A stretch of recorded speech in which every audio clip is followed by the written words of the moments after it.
Respon didampingi tim kuasa hukum yang lain, kami menyerahkan nama-nama yang kemarin sudah disampaikan oleh Kabid Humas Polda Metro Jaya, Pak Budi, dan juga oleh Direskrimum Polda Metro Jaya, Pak Imanuddin, bahwa kami memang mengajukan beberapa ahli dan juga beberapa saksi tambahan.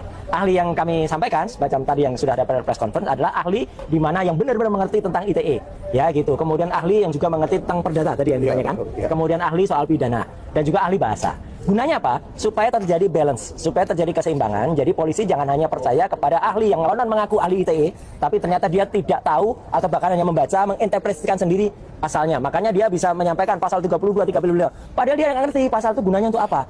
Saya kebetulan dulu ikut menyusun undang-undang ITE itu bersama ahli yang saya ajukan ini. Ahli yang saya ajukan ini adalah dulu menjabat sebagai staf ahli di Kementerian Komdiji, ya dulu Kominfo namanya. Dan dia udah puluhan tahun di pemerintahan. Jadi sudah jelas track recordnya. Kemudian ada ahli pidana yang dia juga sudah mengajar dengan bagus ya, gitu bersama-sama dengan Pak Timbo juga ya, mengerti. Jadi artinya itu paham betul soal pidana, soal perdata juga. Dan ahli bahasanya juga tentang orang yang mendapatkan sertifikat internasional, ya gitu ya, untuk keahlian bahasanya. Dan tadi selain itu kami juga mengajukan surat dari kuasa hukum kami untuk melakukan gelar perkara khusus. Apalagi ini sudah level penyidikan, ya, dan supaya itu dilakukan. Kalau gelar perkara khusus, semua akan terbuka.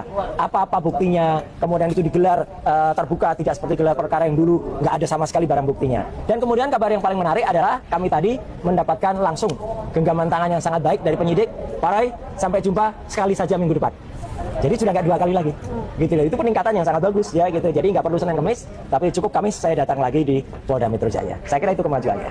Terkait dengan pengajuan saksi ahli tadi, nanti apakah akan pada akhirnya diperiksa oleh Polda Metro Jaya pengajuannya atau seperti apa? Ya, jadi semua Polda Metro Jaya wajib menampung itu, wajib menerima itu. Karena apa? Supaya terjadi balance ya, supaya tidak terjadi ini hanya satu pihak saja gitu ya, yang kemudian diterima. Supaya imbang, karena Polri itu adalah mengayomi masyarakat. Polri dengan slogannya itu adalah harus juga benar-benar baik ya, benar-benar bisa profesional, kemudian bisa juga progresif ya. Itu harus menerima dari semua belah pihak. Dan makanya kami berterima kasih juga, jangan lupa kami juga berterima kasih kepada semua pihak yang sudah ikut membantu memikirkan, membantu membersamai tim percepatan Komisi Reformasi Polri ya, Prof Jimli, Prof Mahfud ya, dengan meskipun dengan statement-statement lapasnya kita sudah tahu lah arahnya kemana ya, gitu. Juga Pak Susnodi Haji, Prof Komarudin Hidayat ya, Ketua Dewan Pers ya, kemudian ada juga mantan dulu pejabat di kepolisian ya, mantan Wakapolri ya, gitu Pak Ugrosino, itu juga memberikan pandangan-pandangan yang sangat bagus. Jadi kami berterima kasih semua pihak ya, semua pihak kami apresiasi,